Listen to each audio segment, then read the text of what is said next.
Hello，大家好，你哋最近點啊？我係阿 Max 喎，今日又同大家見面。今日咧想同大家分享下點解越嚟越多外國人啊，尤其是中國大陸，都選擇嚟馬來西亞生活呢。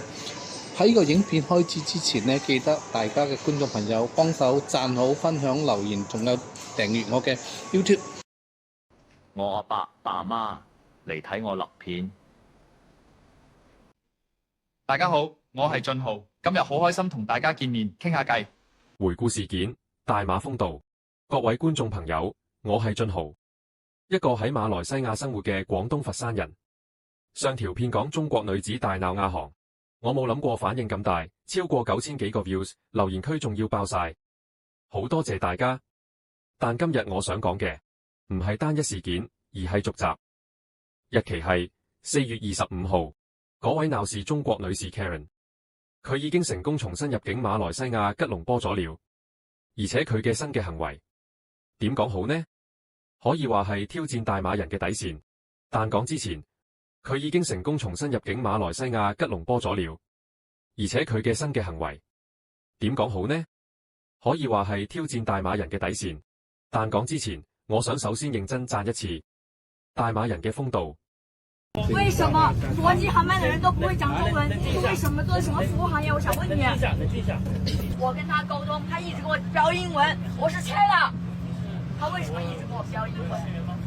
國際航班的人連中文最基本的中文都不會講，講不明白，他為什麼做什麼服務行業？請問我哪裡？紅姐，我告訴你，做服務人員最基礎的是什麼？是做好服務。你們連中文都講不明白，你們還說飛國際航班飛什麼呀？我在旁邊打電話，我做錯了什麼？他說我不該打這個電話，我承認我當初是聲音有一點大，可能影響了這個他的心情，他讓我小點聲音。我說現在飛機沒有起飛，那我請問我打個電話有什麼問題？飛機起飛了，自然斷網了，我也打不了電話，沒有毛病。他拿手機拍我，錄我視頻。那剛剛為什麼沒有一個講中文的人過來？明明很簡單的一個事情，我很激動，我很激動，你耽誤了我的行程，誰給我賠償？誰給我賠償？那你現在給我把賠償直接當着所有人的面給我談清楚，我現在立馬走人。你給我把賠償，你今天給我把機票報了。現在所有人都要走，我不希望他們因為我的原因導致他們的行程走不了。我唯一的訴求就是，你今天怎麼樣賠償我？我現在走不了，是因為你們的原因走不了，不是我自己不想走。需要視頻，我需要後面乘客的視頻，全程錄像。我需要視頻，我需要證據。他們後面有乘客錄了視頻，也有人合影，很多人都知道了。我需要一個視頻，有沒有人發給我？面，你哋見唔見到？空姐全程專業冷靜，地勤人員跪低安撫，全機乘客冇人動粗，冇人打交。呢種冷靜唔係怕事，而係多元文化浸出嚟嘅教養。大馬人俾足面，俾足耐性，甚至全機人陪佢好咗差唔多2個鐘。呢種耐心係大馬人嘅文明質素。但問題嚟啦，當呢種耐心換嚟嘅係變本加厲嘅冒犯，我哋仲要沉默嗎？好，入正題。根據最新消息，呢位女士喺4月25號已經順利抵達吉隆坡。大家可能以為佢經過重慶機場被帶走事件之後會低調，冇，完全冇。佢一落地就開直播。首先，個美顏濾鏡開到假到冇人敢信佢。你喺街道撞到佢，肯定認唔到係嗰個鬧人嘅 Auntie。喺直播入面，佢企喺 KLCC 前面，舉起勝利手勢，一句唔好意思都冇講過，一句都冇。最令人唔舒服嘅係咩？佢喺抖音另一條片入面，拎住一沓100令吉同50令吉嘅馬幣對住鏡頭嚟掃嘢，然後畫面一轉，豪華轎車、高級餐廳喺吉隆坡穿梭。成件事嘅感覺就係，我鬧事又點？我俾人趕落機又點？我有錢啊！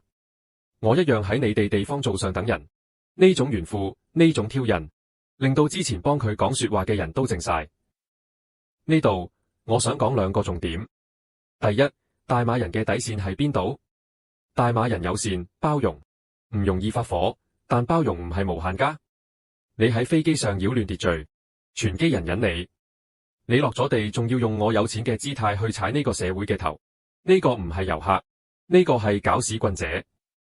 所以我最後想講幾句，俾在吉隆坡嘅朋友，尤其係喺市中心、商場、餐廳返工嘅人，真係要打醒12分精神。呢位女士嘅邏輯已經好清楚，我有錢，我係客人，全世界要圍住我轉。如果佢喺 KLCC 覺得 sales 英文唔好，或者喺餐廳覺得等得太耐，你明啦。亞航 2.0 分分鐘再上演。大馬歡迎全世界嘅朋友，但係佢哋歡迎嘅唔係搞屎棍者。最後，我想問你，你覺得佢喺 KLCC 晒錢，坐豪車係真心分享旅程，定係向大馬人挑釁？如果你喺街度真係撞到佢，你會點做？留言話我知。我係俊豪，喺馬來西亞生活嘅廣州人。鍾意我嘅片，留個言，俾個 like， 射出去，仲有 subscribe 我。我哋下條片再傾，拜拜。